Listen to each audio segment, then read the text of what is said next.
Hi, Dr. Perkins. It's great to be here with you tonight. I know you've served in both rural Mississippi and urban California. And so I grew up in rural West Alabama, about an hour and a half from Jackson. And I wondered what you see as the big differences between community development in a rural context and an urban context. What, in your experience, what were the big differences? I think that I was using the African experience, and it's the same experience. It takes longer because the tradition is so set. People change. The best time to reach people with a new idea is when they just move from one place to another. And if people have been in that community all the time, they're set into that tradition. That makes it much harder in that community. And that's so change is easy. We ought to be experiencing renewal and revival in the urban community today because there's a move. People are changing. People are changing. So we had some good ideas about multiracialism. If we could show the enrichment, because people think they're coming there to be misery. They're going to be robbed, they're going to be killed, they're going to be dead. So we who are there are there sad sacks. We are caged in. You understand? And we don't reflect no joy out to anybody else. Because yeah. So it's harder. The quickest way without writing a book. It is harder. It takes, the deeper the darkness, the brighter the light. And so we got to get some kind of light to shine. We don't try to change everybody. We try to change a few and then get the committed few. And I think that's, I'm still for the mega church. But what I'm really trying to do is to get the mega church to start little churches in neighborhoods where people are suffering and in pain. So I'm not trying to wipe them out because they're going to be out there anyway. And they're so prosperous, they ain't going to listen to me. So what I need to do is make friends with them and say, why don't we go out there and try to find those people out there that is doing something in the community, and let's join with them. And I think that's sort of like some of the solution, is to bring God's people along beside of those rural people, and then humble yourself. Then humble yourself, because rural people in Mississippi in particular feel inferior to almost everybody. They feel inferior. They still fighting an old war down there, you know what I mean? And so when people feel inferior, it's easy to make them angry. When they've already made judgment on you, you say something that's a little bit, it sounds like you're putting them down.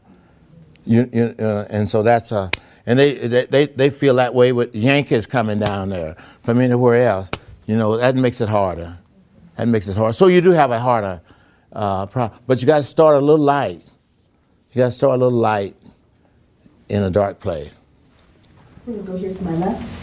Dr. Perkins, thank you for coming. I must admit that I had not heard of your work or your foundation up until this point, so I'm very appreciative of this opportunity. And ironically enough, I teach in the School of Education and had asked my students to come tonight because one of the things that we're doing right now this week is talking about adolescent development and how communities and the church plays a role in supporting healthy, teens, children and teens. And I know that's a big part of your foundation. Why did you target, as part of your overall design of racial reconciliation, why have you targeted a large component for children and teenagers and youth development? And what do you see as that key to that aspect? Yeah, we concluded when we formulated CCDA, and that was our best thought in terms of developing a national organization. The first thing we did, we began to look at what are the non-negotiables.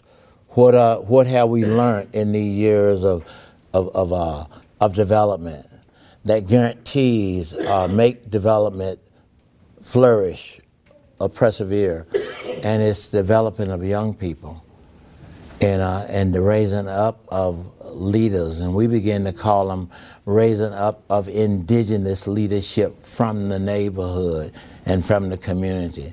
And that it is some form of education that people have to overcome most of our problems of life. It's some form of education. It might not be a whole lot of what we are giving them now. We might need to tweak that a little bit, you know, because it might have within it too much class, too much imperialism. You understand that, and don't teach enough of the oneness of humanity and the dignity of humanity. You know, I think we still allow that. Not only is the bulliness, that's what you see, but the whole society is bully because everybody got to be better than somebody else or put them away. So we have then made to say, if you don't have within your structure, when you're talking about being a CCDA type development, there must be a children component that's a driving part of it.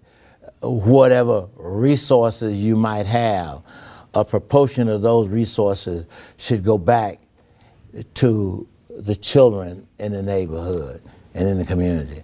Right now, within the urban communities that we are coming from today, what we are doing is too little too late, almost, not totally, because the statistics are still going against us. It was when we started development back in the 70s, you might say, early 60s, the children born out of wedlock in our community back in those days was somewhere around 45 or 50%. It's now 72%. Households intact back in those days was probably 60% in the positive. Now it's households without fathers and an intact family in the urban community is running somewhere under 80%, which means only 20% of those families are intact. So what we're doing is too little, and we're going backwards. It's just like recidivism in jail. That means the people who come out of jail and go back. That's now hanging around 65 or 70%, which means we're losing. If it was in the 40s, we'd be winning. If it was past 50, we'd be winning. So our society is with all of the token programs that we have, is not adequate for the problem. Now we got churches. We could do statistics and say that we got enough churches. We got almost 400,000 churches in America. And if 2 or 3 of those churches was working with 2 or 3 children, 2 or 3 prisons, we could lick that baby. You see what I mean? So we don't have a good enough strategy. And so we are doing just a little stuff to show that we are doing a little stuff. But we are not, that's why we need some form of unity so we can begin to have some impact in our society. Otherwise, our nation is at a very crisis situation. We're at a crisis in our nation. Crisis. And the crisis is a crisis of hate. You can't get your folks together. And if they were my folks, I couldn't get them together. We are split on very small things that has very little to do with anything that has meaning. You know? So we're in, and so the church is as big a thing as we think in having very much impact in our society because the people are too lukewarm. Yeah. Thank you. Dr. Perkins, I understand that you were highly involved in the civil rights demonstrations in the 1960s. So I'd like to ask, I'd like to hear your thoughts on what place, if any, you think protesting and participation in public demonstrations have in the life of a Christian disciple or a community developer. That's a good one. That's a good. No, that's a good one. That's a good one. I think you got to have your objectives clear while you're doing this, and I think you have to have your objectives clear in terms of who you're going to participate with. If you hear, who you're going to participate with, and you got to look at the cause. What is the cause? I think in the civil rights movement, it was every black person was discriminated against based on his color. So you had a unity there. And I was black. I was one of them. So you know what I'm talking about? So you got to pick your battles. You got to pick your battles, and you got to know whether or not this battle represent. Like right now, I'm for the Wall Street kids. I don't know if I'm ready to go there now yet. No. I don't know if I'm ready to go. I think that I do believe that I'm about one of the few people that has been publicly trying to confront our wonderful, the best model of a system that ever been developed, our capitalistic system, but it can't hear. It has walled itself off from a prophetic voice, and so it can't hear the truth. And so it has bought off the truth with the great system we got. I think I'm one of the few people that say that in the public. And I'm the one person who organized that into my 3 hours. When I say redistribution, that confronts capitalism at its very core, because the idea of capitalism, to make capital, to make more capital, the idea ought to be to do something good with it. But now we're putting it into the individuals and making a few individuals rich, but we're not spreading that capital in a way that it enriches the nation. And one of the ways to equalize some of that is that all of us pay, and the one who make the most pay the most tax, because they get the greatest benefit from the natural resources. And so that ought to be taxed to give something back to the people, to provide public education and health care and disease control and those kind of things. Now we done polarize ourselves in the political parties, and we Christians are no longer getting our marching orders from the Bible, we're getting them from our political system. We are Christian and a Tea Party. We are Christian and Democrats. We are Christian and Republican. You get that? So we are getting our social action not from the Bible, but we're getting our social action from our political view. So it's a very complicated a situation, and Christians need to be discerning, in what battle they're going to fight. I went to Washington a few years ago. She read it in my introduction, to protest the cutting of the poverty program and giving money to the greedy instead of to the needy. I said, this is a good time for me to act. And maybe my going there can show them a little better that they are doing that. So I'm in theory, I'm with the Wall Street people. I'm with the Wall Street people, because the Christian is not speaking to them, because the Christians have positioned themselves for money in a way that they need it, and they're afraid to offend anybody. And Christians have assumed that the people own it, the people that got it own it. That's not a biblical thought. That's not a biblical thought. The people who got it is stewards of it. The ownership belongs to God. And at some point, they're going to leave it all. At some point, they're going to give an account for having it, and was not good steward of the society.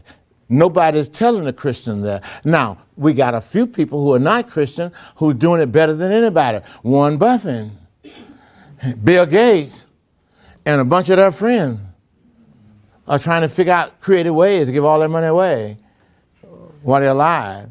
You get the idea? And so where are the Christians at in this kind of thing? So we are talking about the world and the system. The world and the system is not hearing a witness from the Christian, and we can't expect the world to witness to itself.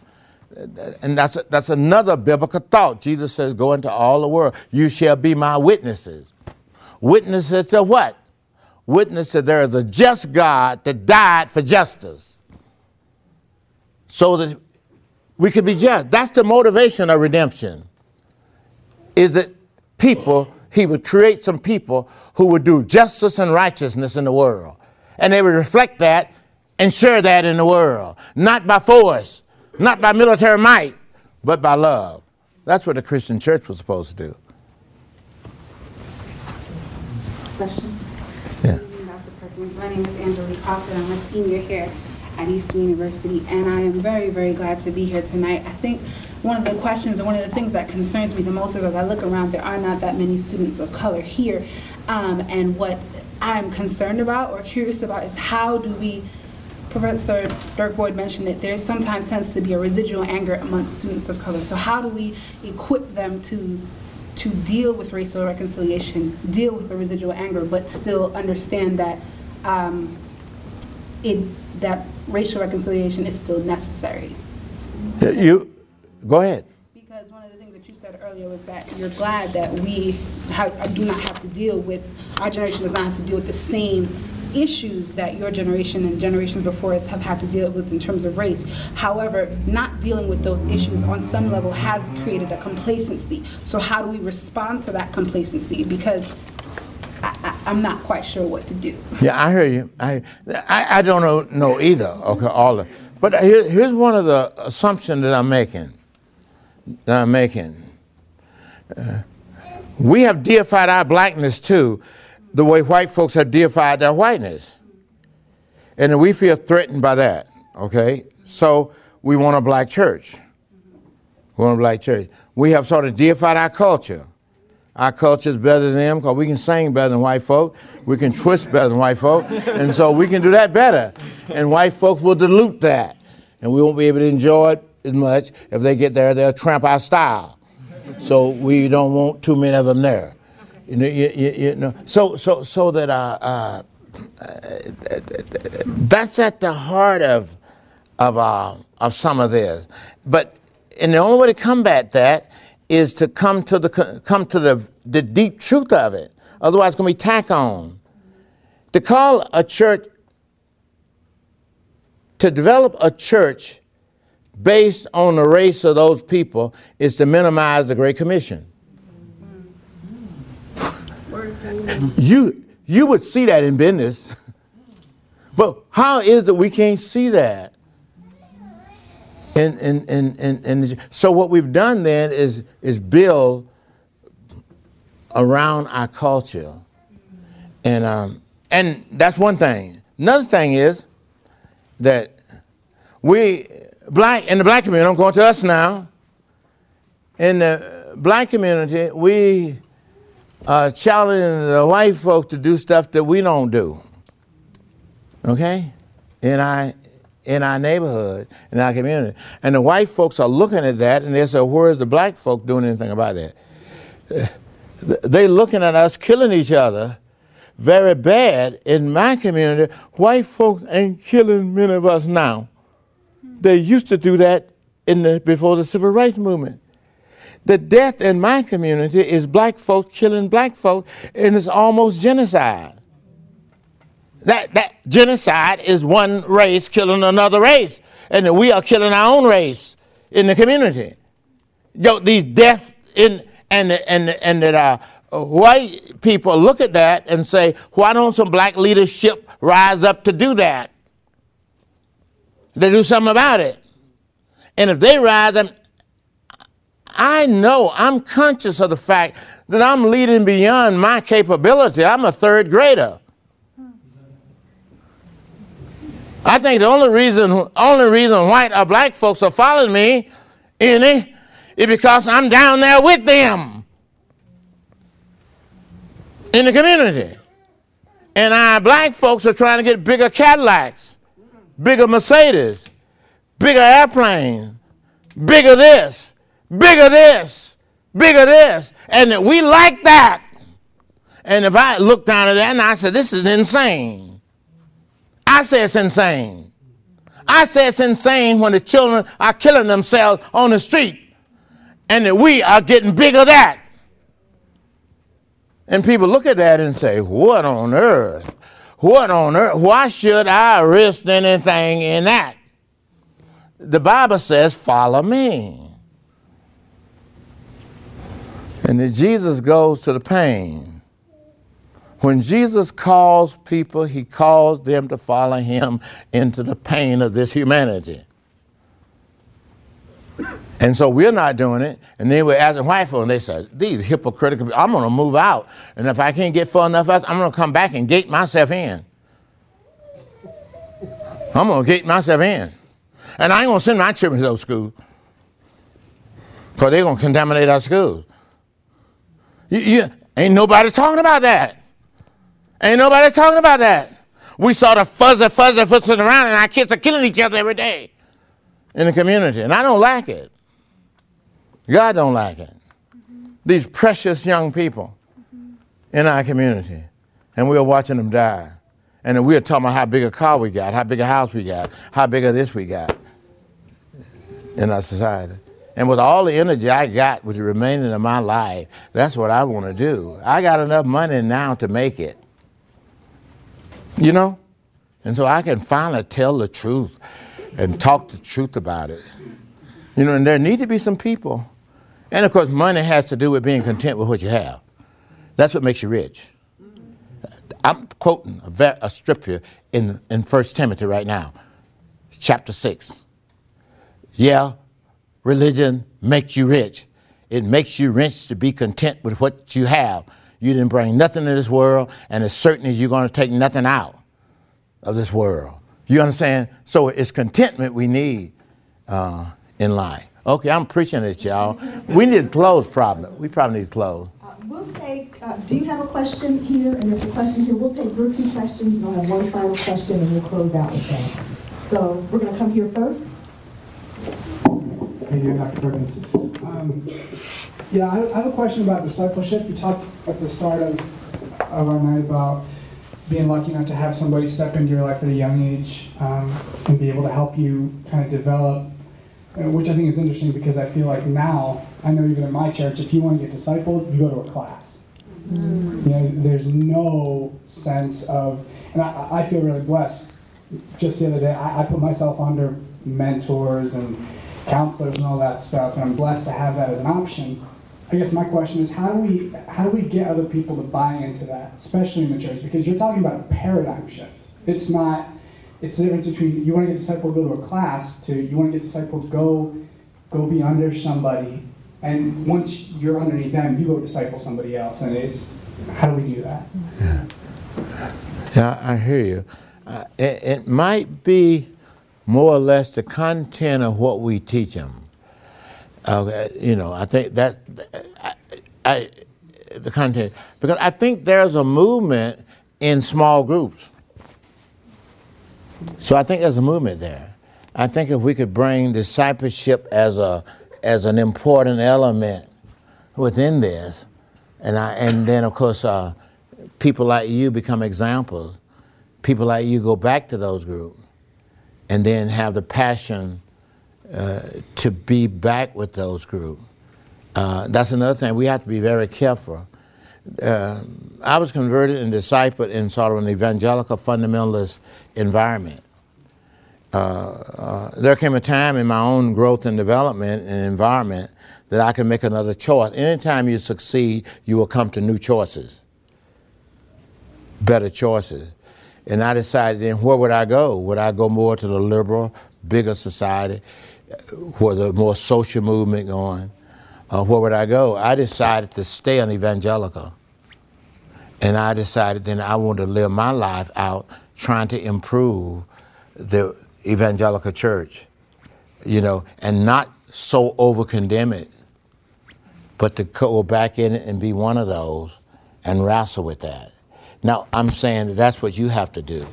You have to go back into this environment where you come from and wrestle with those people that already love you, and don't overshoot them and make them so angry, but get the patience to endure with them. And that's what I've done. That's what I've done. And there have been other people who've done that. Ron Sider here have done that. I was together when he started Evangelical Social Action. That was one of the little lights that come.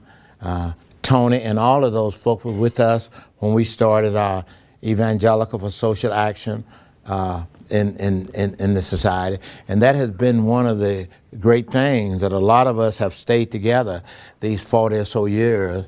And we have found institutions like Eastern College. We inspired your MBA program. One of our guys developed the MBA program here, one of our businessmen, because Eastern had a more open engagement, and that you have encouraged. And that's why people like Tony and Ron and other professors, your theological professors, have been here to encourage that kind of environment into the world. And we're still trying to do that. We have an institute out at Seattle, the John Perkins Institute. We have an institute in Canada, the John Perkins Institute. And so we're going into some of those other, we're committed ourselves to the evangelical church movement in the South. And that's what I'm telling you, you're going to have to go back. That's what we got to do. We got to use our influence where we can use our influence, in a creative way. Thank you. And last question from the floor. I work in an elementary school, and most of the kids are African American. How do I, as a white teacher, build confidence in the kids and help them feel good about their race, being a white teacher? Because I feel like the only way I can really do that is by stepping back and having a black woman show them how to be confident about their race. I don't really believe that. No, I don't really believe that. I don't really believe it. If I would have stepped back, I wouldn't have had all these white folks. More white folks are obeying me than other people. It's more of y'all. Now it's more of y'all. Y'all represent 70% of the American population. You understand? So that makes more sense. But but if I would have doubted I could do that, I sort of thought tonight where I was going, it was going to be 75 people. And I thought that 6 of those people would be white people. I could have then not come. I would have doubted myself. I don't believe that. I think it sounds all right. It has a little sense of humility in it. But it's doubting that you was created in the image of God. And it was doubt that God called you to teach those children. Now, I think the question is, back to the deal, how do you do it? I think that when we love, that's the best we can do. I don't think there is no better solution to building relationships than love. And I have found in our CCA movement that I have found little white women went into ghetto, Kathy Dudley went into a little ghetto in Dallas and developed a movement over there that's being led by indigenous people. She had a soccer ball and started playing with the children, and these was all African American children. So I don't really quite believe that. You understand? I believe I think you're in touch with your superiority. That's good. That's good. You're in touch with that. And so now you think you got to over-humble yourself. You know. And they used to do that when white folk used to come down to me, and they used to say, if I lead in your organization, I'm going to outshine the black folk. I said, I want all you got. I don't need no more ignorant in my community. My job here is to dispel ignorance. And let's pull people up, give them hope, give them a new start. You couldn't beat nobody in my community playing basketball. Don't you think we could do something else too? In my community, where I become my community, they taught our children how to play chess, and nobody could beat them. And those white folk would come down there and they'd be shocked. These black kids could beat them playing chess. Well, people can beat you doing anything they learn how to do. You know, I think that that's part of, you know what I mean? Reconciliation, and I'm finished. Reconciliation assumes equality. It assumed that people was created in the image of God and everybody had worth and values. Now that worth and values has been twisted up in our fallen society. And that's why society got to be redeemed and we got to be redemptive people within it. And that's what the Christian's supposed to be. We're supposed to be the redemptive people. Thank y'all so much that y'all allowed me to holler at y'all tonight.